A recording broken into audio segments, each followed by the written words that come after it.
Titans, welcome back to episode 53 of Titans of Today. This is Jacob Vandersteen, and today we have Sam Cohen with us. He's the founder of the 26 Collective. He's an executive coach and former tech COO and consultant who is now focusing on helping people, entrepreneurs, leaders, creators, innovators, you name it, to find their purpose and dig deep into why they are really here on the planet. Sam, welcome to Titans of Today. Thank you very much for having me, Jacob. And I feel like that was such a great intro. Why? Because we've done this 3 times. So for everybody watching this, it took a little bit, but persistence is a very important thing. Sam, it's a pleasure to have you on the show. I really enjoyed our first conversation. We were able to go deep and discuss things that were in some senses esoteric, yet absolutely essential for anybody who wants to achieve and really actualize. We hear about Maslow's hierarchy of needs, self-actualization. It's just really not talked about enough. So what does self-actualization mean to you?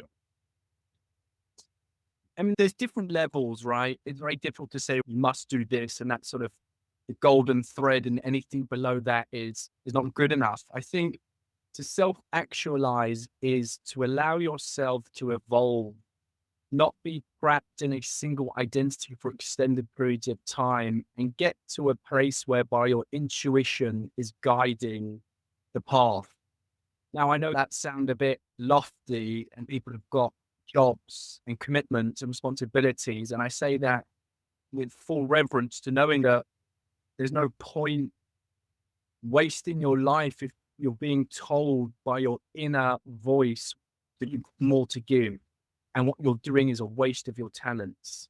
So part of self-actualization is listening to who you are, what you need, and get better every day, giving away the best parts of yourself that you can. Talk more about that inner voice. Because for most people,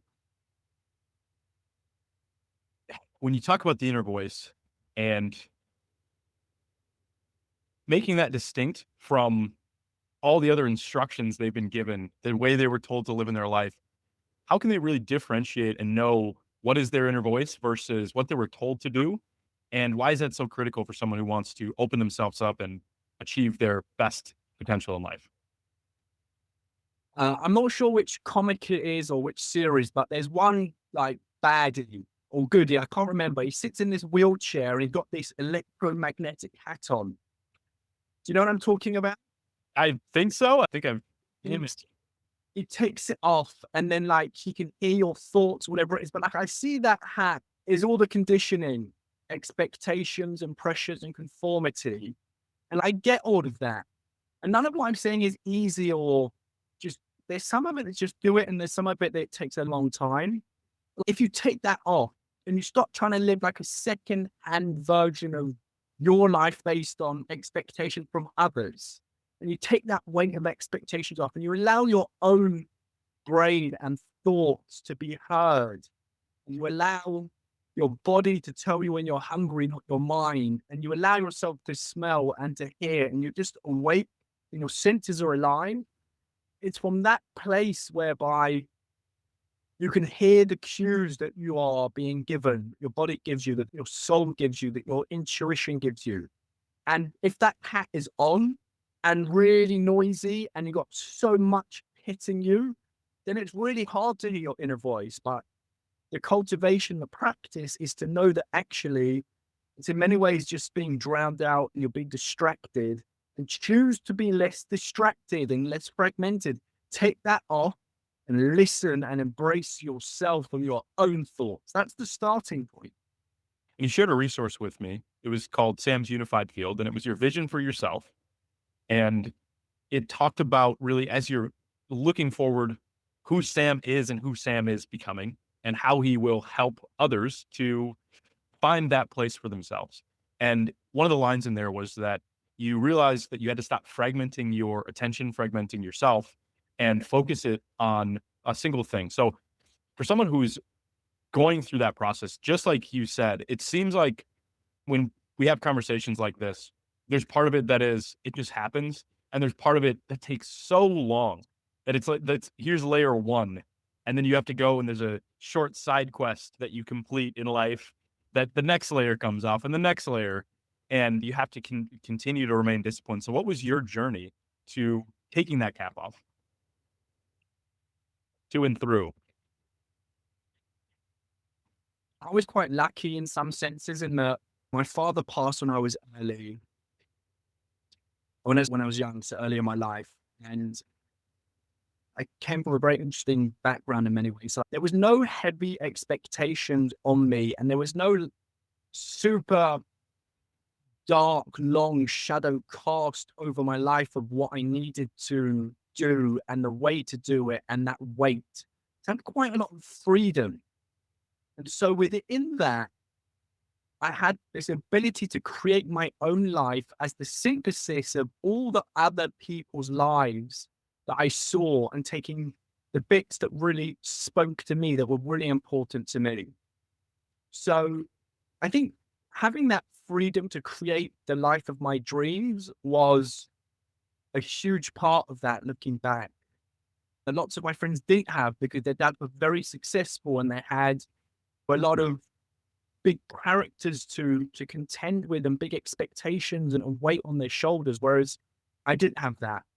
So that was one thing. And then in terms of going through and understanding how to live from a unified place, I think there's a lesson or there's a saying that the universe will tell you something in stronger and stronger terms if you're not receiving a lesson as intended. And True. like a lot of my career, a lot of my early career was very geared towards hitting a home run to become rich.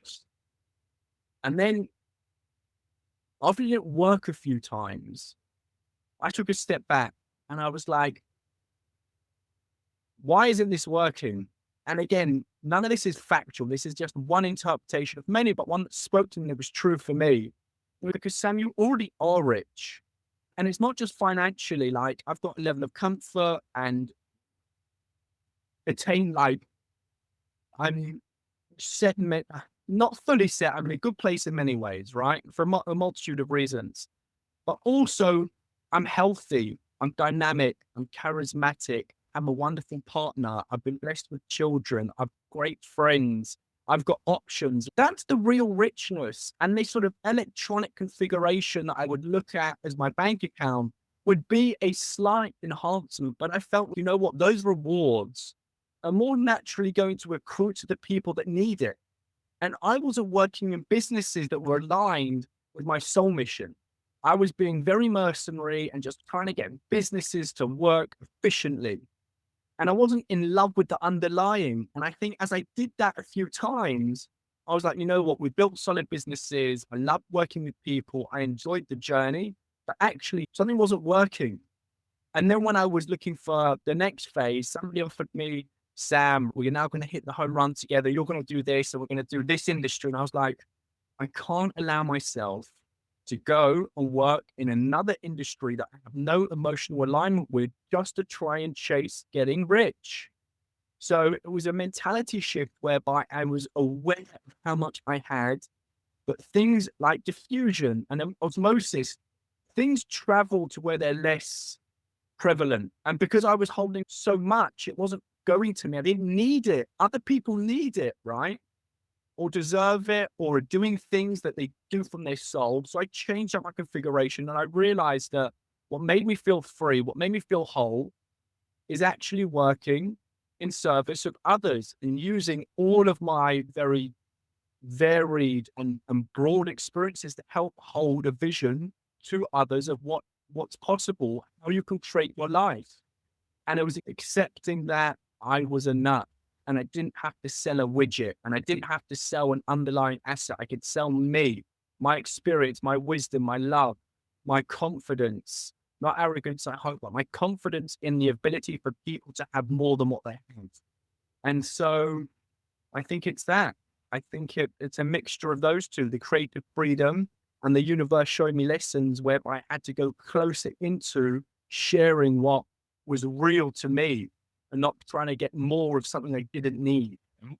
As you defragmented, you became more unified and integrated. How did the 26 Collective come about? And what is it really? What do you do for people? What are some of the experiences or the results that somebody can achieve? And of course, speaking of results, is from that performance driven mindset. Yet, does 26 Collective take a different approach to the unfoldment and the actualization of the people in your community? Okay, great question. So the 26 Collective, our tagline is that we create unique spaces for self-discovery. Came about a year and a half ago when my partner and I had a conversation and it was pretty clear. We built a relationship over 5 years, worked in similar industries, but from different sides. She was in VC as people in talent. I was VC backed, running a business, a VC backed business as the operator, the operations. And we wanted to unite our inner and outer worlds, right? We had the very rich inner worlds where they couldn't be seen and they weren't being valued and they weren't needed. When we came to work, it was like holding middle office, holding back office, making sure the fund, your investors are happy and your employees are happy and things are done on time. But actually, the spaciousness, the spiritual well-being, the values, all that purpose stuff were not really important. So we wanted to say, look, we built businesses, we built high-tech businesses, fast, high pressure businesses, fast growth, hyper growth, all that. We get it. But for us, that's not the locus. The locus that we wanted to focus on is how do we hold people in these environments? How do we allow them to be on their journey, whether it's commercial or whatever it may be as a parent or in politics or as an artist? How do we hold them to the best version of themselves, right?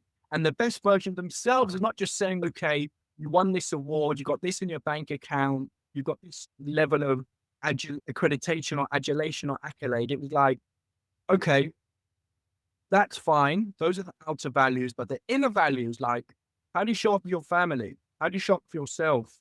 Are you proud of yourself? Are you doing what you're meant to be doing? How does it feel to be you when you wake up? Like, where are you not growing, expanding, evolving in integrity? What's your karmic debt? How do we then create a framework and a space in a business where people can show up and start that self-discovery journey? So that's the general ethos. And we're coaching people, we're creating programming for people. When we started at the beginning, we launched a survey for 350 people, the long, heartfelt, soulful survey asking people what their experiences are and what their definitions are of success, of happiness, spirituality, of religion, what they do for self-help, how many mentors do they have? And 250 people filled it out, right? From 30 to 40, 60% of the cohort was 30 to 40 years old. And the information, the insight, the richness was unparalleled. And what it showed us, gave the 26 Collective a mandate to hold people and begin this work is because most people were doing the work, either not doing the work or doing it alone. And there's so much suffering in silence and there's so much out of integrity and people have a lot of success, but not a lot of meaning. And they have some balance, but that balance is coming at the expense of success. Everything was out of kilter. Or people could define balance. People were like, I'm all in, right? That's it. So we want to take a stand and show people that it's okay, it's possible to live an integrated life, to be the person you dream of being, and to share your vulnerability, your truth, your authenticity amongst people that are willing, capable, confident enough to look in the mirror and be held to the highest versions of themselves. We want to create those spaces, those environments, that safety and that level of energy and progress and excitement that there's so much more out there. And when it comes to the dawning of one's consciousness, not just being born, yet the realization that here's what I'm here's what I'm here to do, here's who I am, and here's what that integrated version of myself looks like in the world, we can call that the light. Yet, if you are born in the dark and you live in the dark, it is extremely difficult. You don't even know what the light looks like. And so you talk about the work that could be done within the 26 Collective or that people were doing independently and experiencing the suffering. In my life, it has been that being in the darkness, and when you're in that darkness, you can't even conceive of what the light looks like. And that is what traps most people. Yet if you can get to where the light is, it's like you're a brand new person. And that can happen within months or weeks. The time is arbitrary. That's my experience. But talk about some of the work that people are doing that they've done independently and how somebody who's in that suffering stage, because probably a lot of people are, where they have that quiet suffering or the quiet desperation that is in their character and in their minds every day, and they have no idea what the light looks like. So talk about some of that work that somebody who, is in that state can see a little bit of the light, and then also in the collective about how that work evolves and becomes more fruitful. Okay.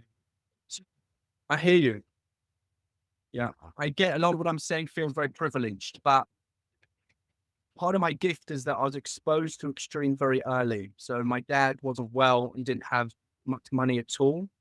And I felt that and I saw that, and that was really painful. And my mum had lots, but that was painful for other reasons because there wasn't enough meaning and anchorage. So I saw a lot, right? So I'm not talking from it on high, like never experienced difficulty before, and got a lot of respect for that.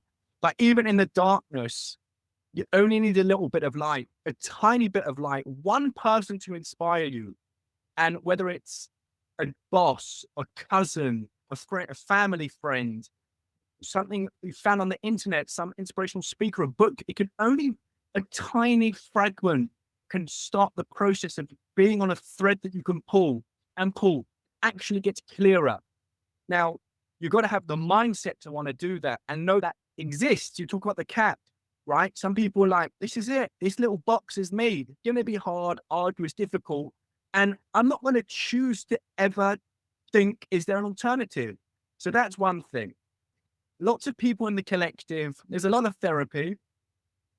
People are doing lots of therapy. And that's beautiful and that's great. And that's a really important part of the journey. But you want to make sure that there's forward focus as well. And it's not just emotional rumination and in that sort of, you don't want to wallow, right? You want to understand and you want that to be fuel for progress. So therapy, in my view, is, I'm not talking from a clinical perspective, but you don't want to be perpetually overly therapized, perpetually in therapy. You want to be on a journey with cognizance of what it took to get out of sticky situations, help to get out of sticky situations, but then vision and guidance and accountability to move forward. But a lot of people are also suffering in silence. That's the killer. They're not doing anything about it. And so it's part of our job is to coax, gently ask people, throw stones at the glass windows, be that sort of water drop, so that you're getting in people's psyches. They know there's something happening. It's this sort of low rumble, this low noise happening. And then other times you've got to be a little bit confrontational. You've got to ask people. And like, look, this is not what the collective does. You don't doorstop people. I can talk to you personally. Sometimes you just got to ask the questions because people want to be asked to give some of their truth. And if they don't have places, spaces, friends, family where they can give that truth and they're not being probed or giving the space to shed old identities and evolve, then actually stepping forward into a community like ours gives them that space to talk to others that are willing to go there, to be brave enough to go there themselves, when that is the focus, not a sign of weakness. You're not playing the game. You're not trying to score points.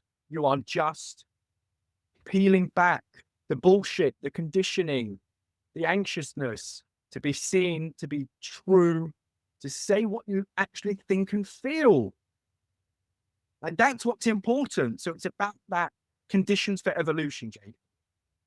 Right. It's like peeling off the layers step by step. And a lot of times that comes from expression and getting it out of your mind, whether it be onto a piece of paper, to ChatGPT, which I've been doing a lot of, Yeah. is just having that feedback of, this is my journal, here's where my dreams go. And I will just get immediate feedback if I'm doing a specific challenge physically or in business and things like that. That fast feedback can help. Yet also what you're saying is a real, the best possible expression of it would be to share it with others and also get that feedback and potentially grow faster that way. The feedback mechanism is vital. And you talk about giving their truth. I couldn't agree more. I had a friend, and I think we talked about this in our pre-conversation, that this was months and months back. We were all, two really best friends when I was growing up. We were all together, and we were sharing our successes and the things that we are happy about in our lives. And one of my friends said he wanted to that he had this desire to grow and go to the gym and do things like that. And they said, "Why don't you do it?" And he said, "That's just not who I am." And I said, "Are you kidding? It's not who you are. It's because you're basing who you are off what you are right now and who you have been in the past. And if you just stay there, you're always going to stay there."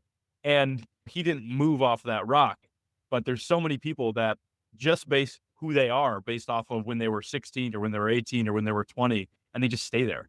So talk about how someone could break through something like that where they have the desire, they even know what they want to do, but they just think that's not who I am.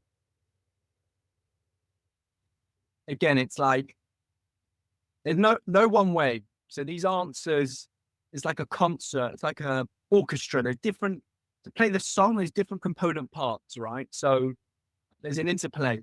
One of it is choose it, right? Simple as that. I'm going to get somewhere new. I'm choosing that path. I'm going to forge a new path, right? So it's got to be a conscious choice. You've also got to find people that inspire you, that have done it, that you can know it's possible, that it exists. You've got to take some social risk. I took a lot of social risk in trying to do the level of transformation that I wanted, where I was proud of myself and I created something and I leveled up and I evolved. People that knew me well were like, he's changed. Mm. What happened to old Sam? And it's the essence has not gone anywhere. I'm just trying to channel the energy in a more meaningful and congruent place with what I'm going for. And if people can't see it and it's not generic and it doesn't go in that neat box, they're like, not for me, I'm not interested. So you've got to choose it. You've got to be inspired. You've got to take some social risk. You've got to have a bit of vision, right? You've got to have a vision for yourself. You've got to see where you can get to. And even if you can't see from A to Z, you've got to see from A to B and then go from B to C and give yourself the time and have the discipline to not always know the answer. But like, you just need to get to the next step. One of my favorite quotes is, when we let go of who we think we are, we can become what we might be. There's so much mystery. We want so much control and to feel like everything's predictable and safe and sanitized and regulated, but it's just bullshit. We can try and create images like that, but there's so much wonder and opportunity, and there's so many levels we just don't understand. Let's be open to what could be out there for us. Instead of just saying, oh, at 32 or 34 or 36, it's like this, and just strap in, and this is like how it's going to be. Just don't believe it. I don't believe it. I just think that you got to be open to what could happen. Beautiful magic. The social risk is a massive piece, by the way. Yeah. Social risk in everything, in what you're going to do with your life, what your purpose is. And even if you talk about those things and how much you express those things and just going out to have an event with friends, there's social risk in that. And I think people, it's like the fish in the water where the fish doesn't know it's in water. And we don't realize that those cages, which you talked about, are so heavily enforced by the people around us, the things, the systems that we found ourselves in. And we don't realize that we are the conscious architect of those things if we are able to step back from that immersion in it. So how can someone step back? Because that's really, I think, the most difficult part is even having that awareness, getting that mind out of there to the point where it can see some of those other possibilities. It's layering up. The conversation is layering up. It's in stages, in parts. It's hard to do all at once. Know you've got that cap on, that conditional cap. Take it off. Then another part is hear your inner voice, cultivate your intuition. When your body speaks, when your mind speaks, listen to it. Choose to do, choose, take control. Say, this is my life. I am in charge of my destiny. Now, these things sound kitsch and twee and oh, it's so lucky for some or whatever, but I just don't, I just don't believe it. I don't believe that we were put on this earth to just go to the man 9 to 5, 40 years, then die. Like, it's just a tiny moment in time where this is how we're behaving. And we got no idea how we're going to evolve. And we got no idea what's in store for us. But if our soul isn't ignited, if we are not feeling light and energized and worthy and seen and held, then we're wasting our precious time here. So demand more. And if people try and keep you small, don't accept it. And it may be that you have to break free, but choose more, be brave, listen to yourself, and live your own life firsthand. Talk more about that. Live your own life firsthand. Again, it's like the weight of expectations and creating this synthetic composite of what you think other people need us to be or want us to be or feel that we're worthy of, right? And we fit into that role. It doesn't need to be that way. You are the, as you said, you are the conscious architect, the chief architect of all that you can become. Summon your gifts, acknowledge them, welcome them, love them. And again, going back to the collective, as you said, most people have groups of friends whereby they are not willing to take the social risk.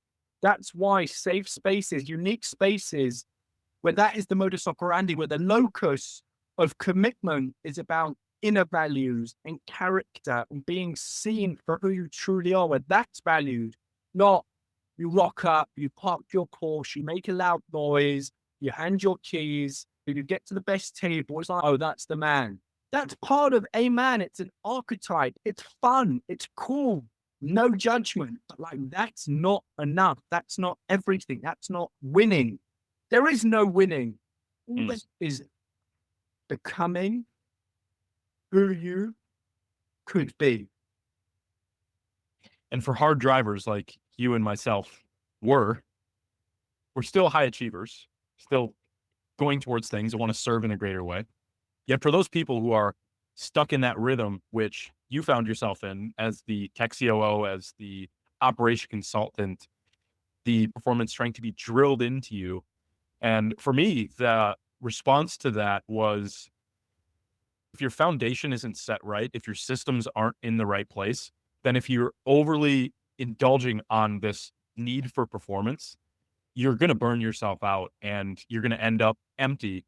Versus if you can, or as the question is, for these high drivers, if you can realize that if you're able to do that from a purposeful standpoint, you'll likely get far better rewards in terms of performance as well. But it's a big shift of your focus. So for those people who are those intense achievement driven people, how can they see the importance of purpose and what it could do for them? So I would say to those people, think about healthy inputs and healthy outlets, right? So you're on a, let's say you're a trader, right? High pressure, high stakes, tied to the market, early mornings, big movements, tectonic shifts, all that jazz. Now, where I used to live is next to a big bank. And I would know who the traders were because I've worked in a bank before. So I know the profile a little bit and I'm not trying to be one size fits all, but like, I know what it's like when you get the interns to get you the lunch, you don't leave your desk and you just put on weight and you're making money and like you could do what you want and you can forget about it. And you just have this sort of, you get trapped in, okay, the financial success is there. So I'm going to continue what I'm doing what's working, but actually becoming divorced from anything human. You get tied to this life. So then think about the healthy inputs, right? You're going to be tied to the market 9 to 5, for example. You walk into work. You ever cooking for yourself? Are you reading stuff that's not tied to work? Are you allowing, are you ever dressing outside of just black or work clothes? Like, how do you inject small integers of color and personality into what you do, right? And then in the healthy outlets, like when you've got your own time, you need to get rid of that stress and that pressure. What are you doing? How are you offsetting it? How are you expanding? How are you growing? How are you feeling loved? How are you giving love? How are you experiencing new things for the first time? And even within a highly prescribed, high pressure environment, there are still elements either side of inputs and outlets you can cultivate that makes the bit in the middle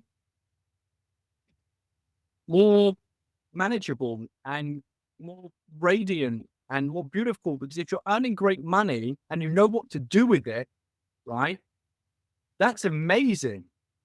But if you're earning great money and you're in self-destructive patterns, they just Mm. harden and calcify, and your world gets smaller. So it's about expansion. And you know what? I have two definitions of money before I get pushed more. But for me, it's the lubricant of life, and it's also just stored units of energy. So the level of lubrication is very helpful, especially when you've got a family and lots of logistics to make work. But again, it's not exclusively for a family. And then in the units of energy, it's like money has no intrinsic value beyond being able to be expended for an output, a gain, a thing, a event. So one of those events that you're using it for, what there's an art to spending money. There's a beauty in it. Do you know how to? As you said, there's levels. And so bring beauty into your life. And if you've got the gift of having disposable income at high level, use it for the highest good. Mhm. You talked about how life will continuously bring you a lesson in more and more forceful and direct ways until you learn that lesson. And I've heard that, say, a decade ago. One thing I would add to that is that your challenges come in proportion to your goals. So if you have a great goal for your life, even if it's to serve a ton of people and you're not there for the money, there will be challenges and things that you will be brought and that you will experience, whether you go out and you create them unconsciously or there's some force that directs them in your life, or if you consciously can choose them as well, right? You say, okay, I'm going to go climb a mountain or run a marathon or things like that, things that create suffering. Essentially, that I've experienced that very intimately as well through my life. And to me, you mentioned the self-destructive patterns. And to relate it to the last question, if we look at that person who's in the high performance mindset, where all they do is they have these things that just stim them up, like you said, they're getting the takeout, they're not working out, they're obsessed with work all the time. In my experience, maybe I'm different, but I've lived that life and my performance was actually worse because I would crash, I would burn out, and I couldn't focus as cleanly or as for a long duration. The ups and downs versus that slow compounding consistency when you remove the self-destructive patterns, you're able to appreciate the little things and getting a little bit better in one way. And maybe something does suck. Hey, I don't like doing this today, but that's just part of that journey. So if someone's in a self-destructive pattern, how can they navigate that valley that is required to get out of it so that they can reach a more calm and peaceful place to build their life from? I've got two strategies. This is what worked for me. One was to look at myself in the mirror and feel shame. Like you're better than this. Feeling tired and puffy and sluggish. And just like there's so much underneath that for your essence, your thought essence to come through. Why subduing who you truly are on a regular basis? What's wrong with you? So I was like, all right, I'm sick of feeling like this. I'm sick of looking like this. I'm eat better, drink less, exercise more, and just get better. I'm going to choose that. So it came from that place of shame. The second part was I chose a goal that was so big that I had to move things out of my life. There wasn't enough space and time to do everything, including the self-destructive parts, the non-healthy parts.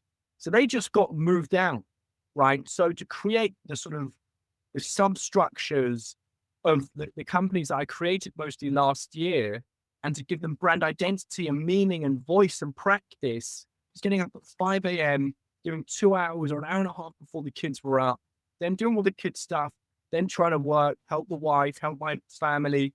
And I was wearing so many hats, and I'm not necessarily recommending it. I think between bottoming out and knowing that I'm better than what I was doing, and then creating a goal and a path whereby lower order things naturally got squeezed Right. for a better trajectory. For sure. I share that exact same experience. And part of my challenge, and this could maybe resonate with some people out there, maybe yourself, was there's things that if you want to achieve that great goal, like you set for yourself, and I have for myself, and many people who are listening to this do, your standards will, by definition and by necessity, be different from all of those around you. So the trap, what I call my trap that I was in for the last few years, is the socially acceptable trap, where I would have my great goal and I would work towards it as much as possible, but I fell into systems of things that were socially acceptable, and therefore the social risk is actually negative, where it's you should be doing those things everyone says around you. You should be enjoying the drinks here and there. You should be having your 2, 3 coffees. You should be going out and just indulging yourself in all these kind of extravagant experiences versus what I had to come to realize was that for me to really be the best version of myself able to achieve that goal, they might be socially acceptable, but they were not functioning with me. And it doesn't mean that I can't go enjoy one of those experiences, but that my system of operation, my mind and where my drive comes from. So to speak to that purpose versus performance, performance is that external constant motivation. It's the caffeine, it's the next goal, it's the next number in your bank account, as you said, versus the internal is that purpose driven, which is I can enjoy all of those things. I can appreciate the bank balance increasing.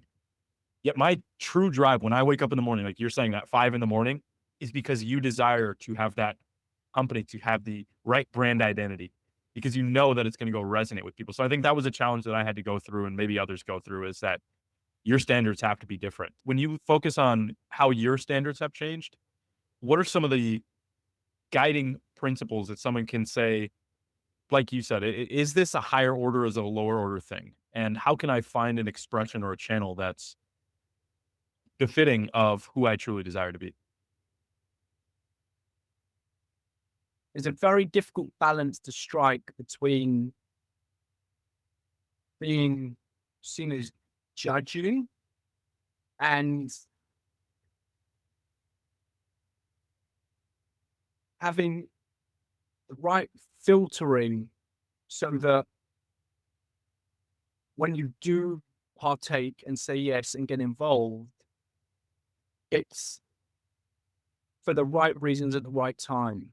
So the worst thing to do is to make people feel, and not the worst, but like that, like they're not good enough and you're judging them and therefore you won't spend time with them. That's really tricky to navigate.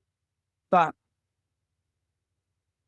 if you can change up the dynamic, right? So instead of going for that drink, you go for a walk. Instead of going and do this, if you can offer that exchange, that's one level of mitigation. And then also, like for the important things that really matter, if you put, as I said before, truth and time, if you are still showing up when it really matters, and that level of love is there, then actually it's okay if you're not there at that level and intensity for all the things, but you're there for the real moments that matter.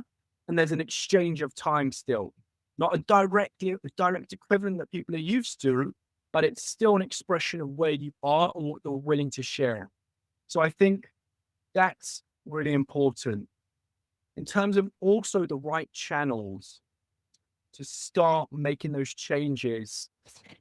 Sorry.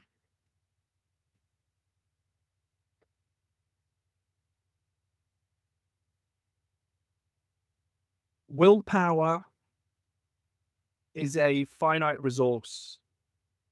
And if you're doing something really challenging, you can't really see how it all fits together with ease, people can give up. You're in this messy middle whereby your beginner's luck is run out and it feels uncomfortable in this middle part. You're not quite sure exactly how it's going to play out at the end, right?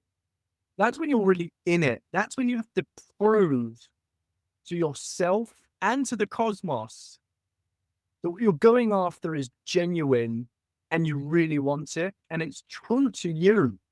It's not something you think looks good. It's not something retroactively fitted onto a lifestyle. It's like a pure expression of who you want to be in space and time in this universe, and reconfigure the relationships that you have and who you're showing up for and how you're doing that.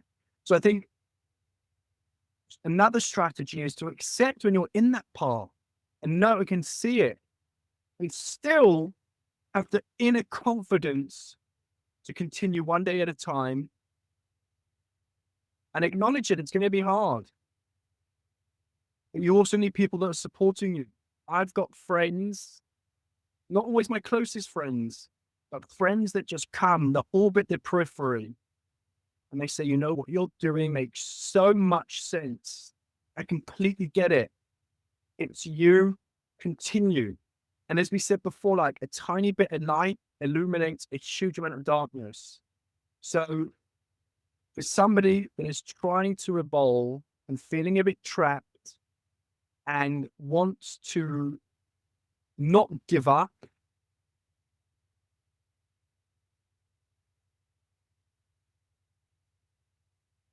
don't throw everything old out and create everything new.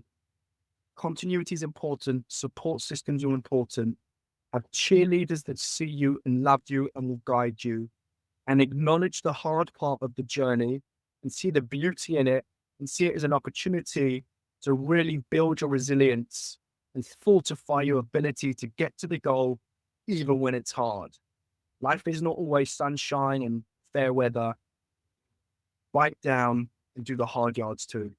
And one part that I don't believe is talked about enough is that when you're talking about this journey, it's not only, and probably not even mostly, the external challenges, which are the most difficult things. Most of the time, it is that internal voice, the inner critic, the fear, the insecurity, whatever that concoction of negative emotions that you've gathered up and experiences and memories, that whenever you try to go for something, your brain says, are you sure? This isn't safe. You remember what happened before? Or even the darker voices that can be in your mind. You're not worth it. You can never do it. It's too difficult. All those things I think are much more difficult to suffer through than, okay, I need to go figure out how to create a great marketing campaign for my product or my service or my company. So what was your journey through navigating through that inner voice, or did you have that kind of internal resistance? And if so, are there avenues aside from community and collective that people can utilize to work their way through that? I've been doing my own work for 7 years formally with different coaches and different experiences. So I've been in that pocket for a while. I think I had a lot to overcome, and I've been those inner wars for a long time, and I've won most of the battles. I don't think you can tell until it's all over whether you won the war or what does winning even mean. But like, I had a lot to overcome, and I don't have a lot of karmic debt. I feel relatively at ease. I'm not scrambling to remember who I did what to or who I said this to and what could bite me in the arse. There's a few things that were imperfect, but by and large, I've got here relatively cleanly. So I feel there's so many options open. But inner critics are really powerful and things go wrong.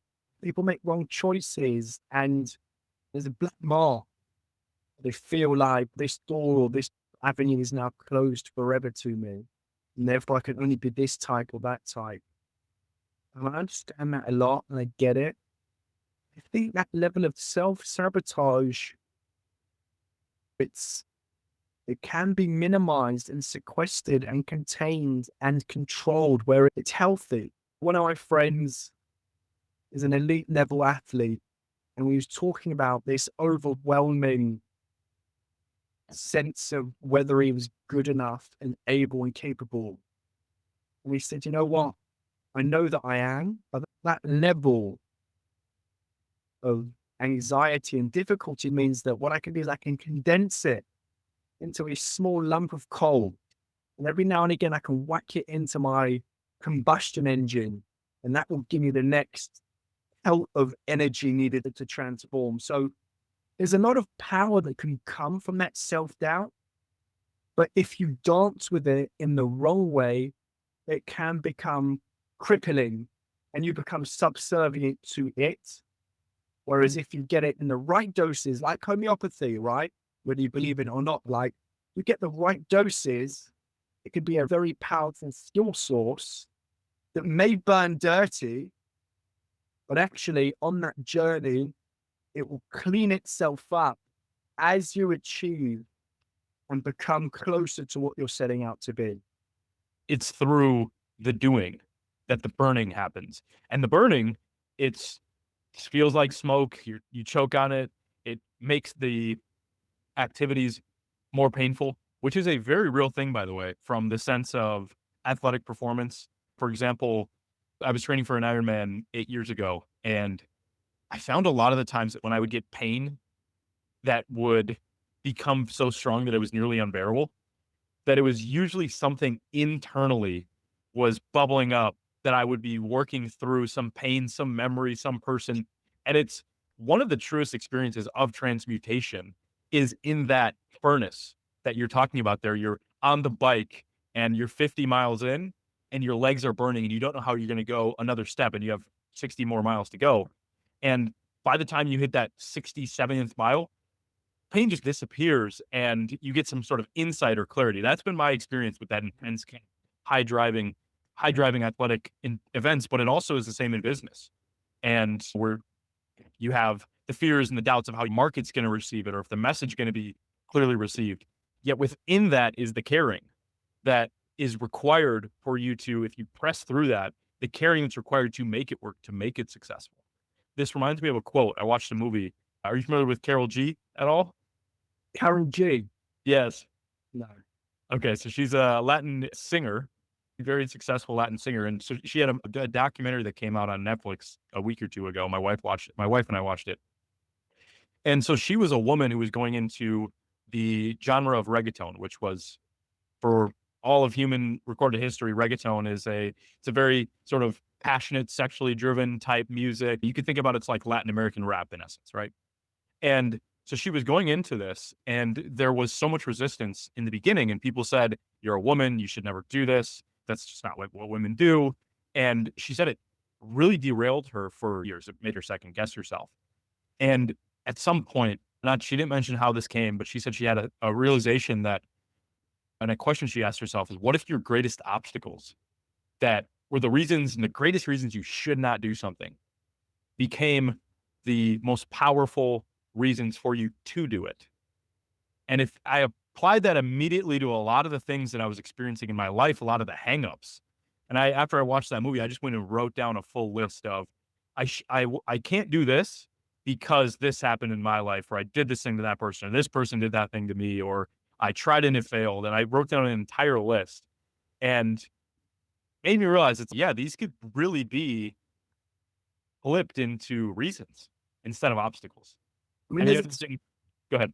there's a book called The Obstacle is the Way, right? No, it's a Marcus Aurelius. So maybe she got it from Marcus Aurelius. Yeah, that was Meditations. Maybe she got it from him. But it's interesting because when the obstacle is the way, I remember I had actually shared that with somebody. I think it was on Facebook or something. This was years ago. I just posted the obstacle is the way. It's such a great quote and great line. And people were like, but what does that really mean in the comments? And then as I thought about it, I'm like, yeah, what does that really mean? It's hard to explain, but the way she explained it was, what if your greatest obstacles for not doing something became your most powerful reasons to do it? So that was a healthy and effective reframe that made it become something usable and not just philosophical. Okay. Did you have any experiences like that in your life in the sense of you felt this great pain or all these reasons why you couldn't do something and you were able to turn them into strength? Or what have been the most transformative experiences in your life? Well, I think I made a decision very early that what I really wanted in my life is to have a beautiful family They didn't have one. Everything that one could have had does have conventionally. I'm not talking about the edge cases, but like went to a nice, good school and we talk about all my families, my world. And none of those systems or structures were there. And so for me, what I wanted to create is a beautiful, harmonious family where what really mattered to me is when I open that key, I open the door with a key every day. And I'm standing in this room in the house, and waiting to be greeted and seeing my son run up to me, being able to provide stability and security, fun and love, and be a role model. That's what I needed and what I wanted, and I didn't have at all. I had lots of other things, like this is not a sob story, incredible things, but a structured, solid family environment I didn't have. So for me, that was hard because I didn't know what it looked like. I never saw it. I never saw what marriage looked like. I never saw what my mum being happy looked like, taken care of. I never knew what it was like for a sibling. I never knew what it was like to go out to work, or my friends used to go to their dad's offices after work, after school. Like an office, what the hell is an office? I had no concept of what it meant to go to a place of work and earn money. Like my dad worked in the market selling women's dresses, and I knew that, and I did that with him. My mum was lucky to have family money, and so she had an income and there was properties or whatever. But I never knew what it meant to actually go and do some work. So amongst building a family and building a career, I had no examples. So again, goes back to that creative expression and creativity that I had to create it in my own way. And I think I'm really one of the most successful people, financially successful people I ever met. He said to me about 7 years ago, he said, Sam, in life, there's three things. There's being a parent, building a career, and being a partner. He was a man. It was like being a father, being a husband, and having a career. And he goes, you can choose to be great at one and good at two. He goes, never in my life have I met anybody that's great at all three. And he goes, I've maybe met a handful of people that are great at two and good at one. And as I play that back to people, testing it to sharpen it, people say, you know what? Okay, makes sense. But I think at different times in your life, you can choose to swap what you're great at and what you're good at as you achieve certain milestones. So I definitely chose to be great with family. I've got a lot of self-confidence that through the work that I'm doing now, I have the ability for greatness in other aspects of my life I hold dear. And I'm not defining that as just being richer than anybody else to win the game of life. I think it's much broader than that. And that's why it's taken me longer to be seen. And I had two really great definitions of success recently, right? One was success is being understood. And the second one, which is more practical, is success is the progressive realization of a worthy ideal. And it just depends how complex that ideal is for the individual. There's no right or wrong. But if it's your ideal, and you're creating it, and it's true to you, then it's beautiful, whatever it may look like. But if it's being conditioned by the game, by the system, by judgment, by secondhand expectation, then life will reveal itself with less radiance and beauty and energy than is available to you. I don't know. That's where my philosophy is being guided to. Progress equals happiness. It also finds its root in that external versus internal. Because a lot of times progress, let's say you start working out and you feel a little bit better internally. Nobody really sees that. And if you're constantly, I need to have this six pack to feel better, and you're constantly chasing that and you're beating yourself up because you go look at the scale and it's not any different, even though you've worked out every single day and you're trying to eat right. And you're constantly, again, seeking that external validation. there is no progress of a worthy ideal. There's only the ideal. And if you don't have it, you suck. Versus when you can value progress in and of itself, no matter what you're working towards, as long as it is a worthy ideal, something that serves others or brings you up to be able to be a better person and whatnot.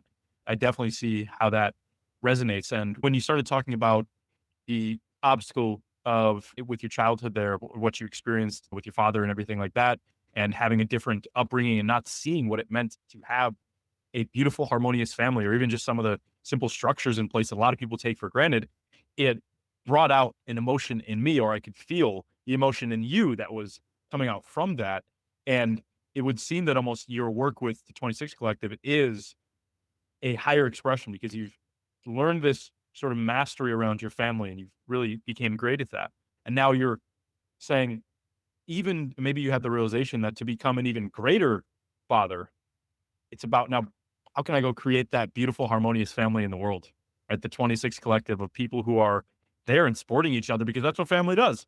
Supports each other, provides love and respect and appreciation, being seen, understood, without all the frames of the world that you're needing to be or you have to be accepted, right? That's the difference of family versus the rest of the world. So Thank you. That's a beautiful thing to say. I appreciate that greatly.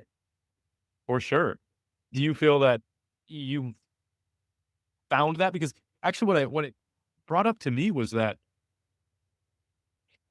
a lot of times when we're thinking about our purpose, and I am 100% in this group. So my purpose, I want to go impact 1 billion people's lives. And it's there and it's real. And maybe you really do. Yet sometimes the reason for doing something or the real purpose behind the purpose is exactly that sort of emotional energy that you just talked about. That is, you want to find and create that beautiful, harmonious family. We often just justify what we want with, I want to serve 1 billion people so I can become this wealthy. And if I'm this wealthy, I can have this thing and do that. And it's all up here versus when we embrace those obstacles that we experience and we find out what was emotionally void from us, then that usually, now that I've come to realize that that's a much powerful motivation and a stronger foundation to build from. It's inextinguishable. And it's not a finite resource. You can't mind it all because it's just an eternal fire.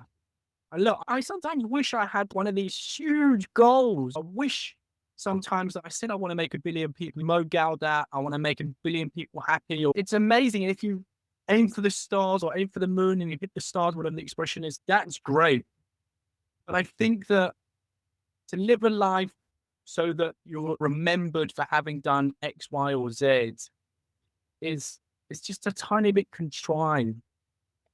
Not in a judgy way, because if you are the world's best doctor or in blood biology and you can actually do something that impacts that field at a huge level, like the walk that I just went on, the guy is trying to cure this genetic disease or find therapies to help cure it. Like, if he ends up doing something in that, like that, you understand why, right? Like he's in that game. That's his world. It's a very deep and pure connection.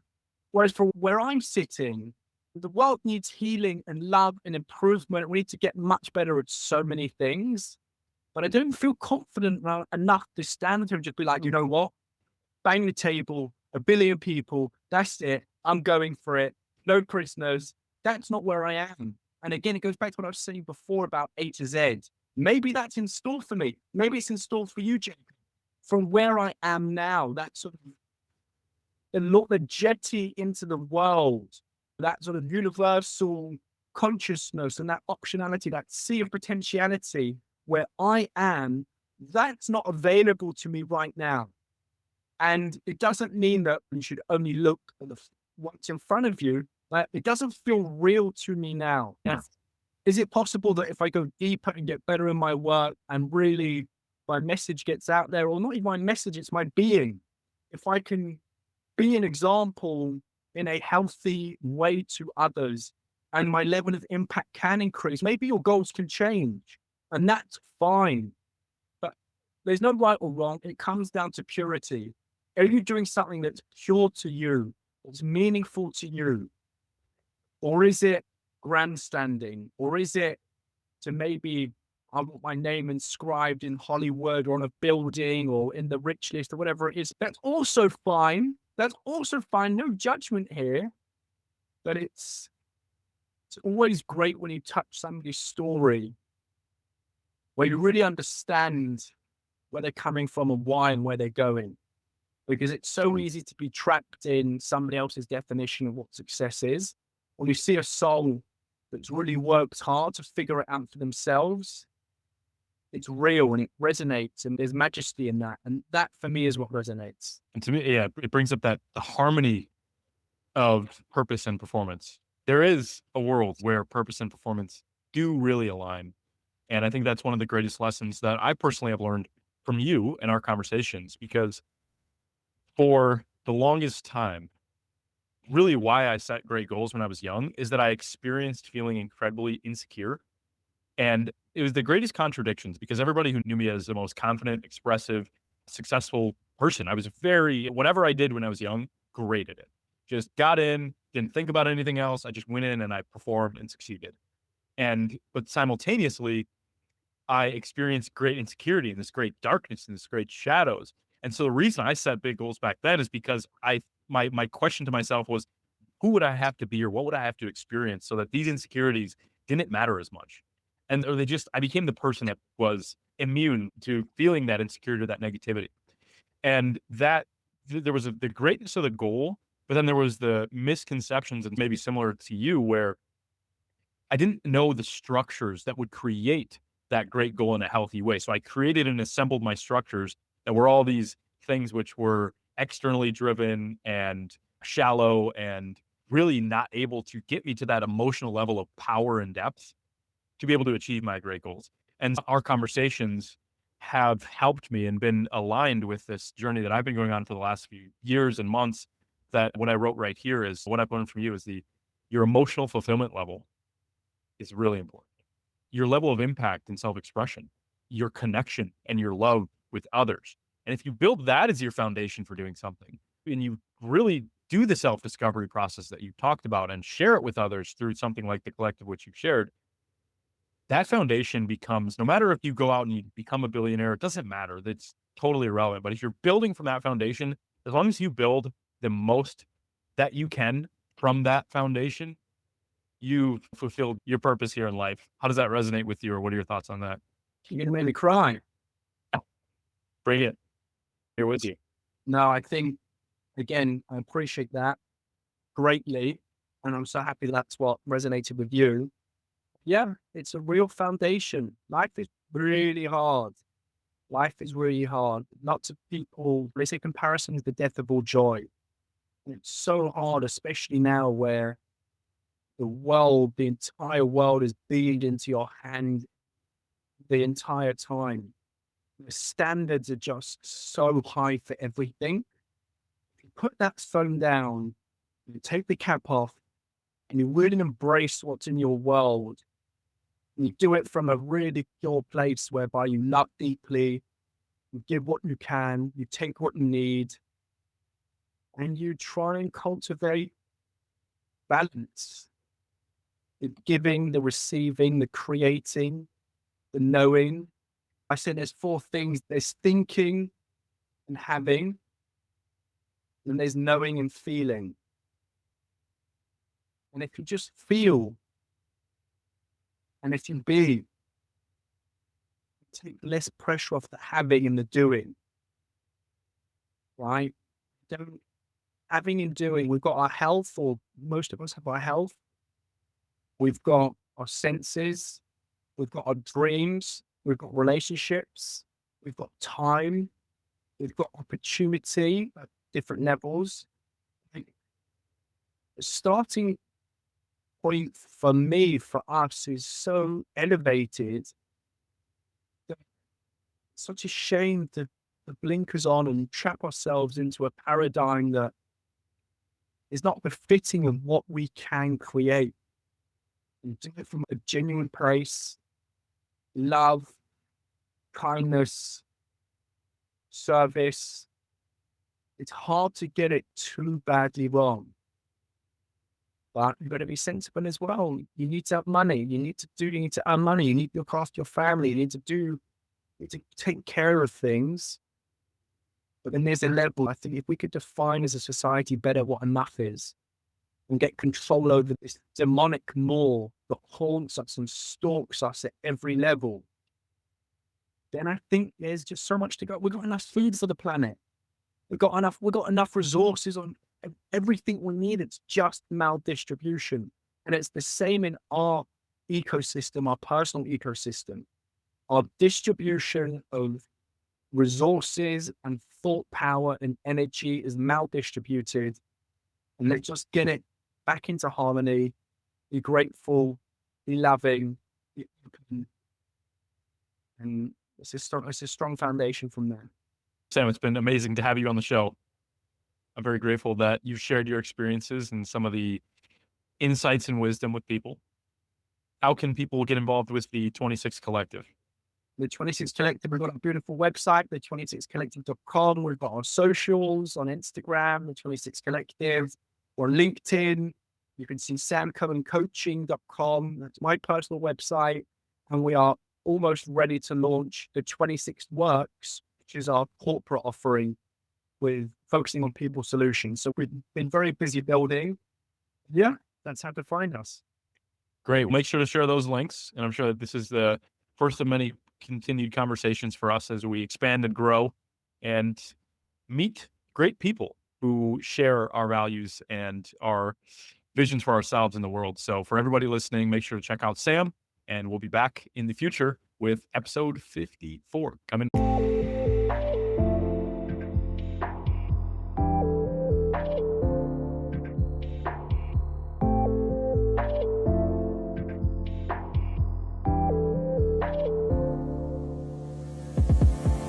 Hey everyone, thank you for watching this episode of Titans Up today.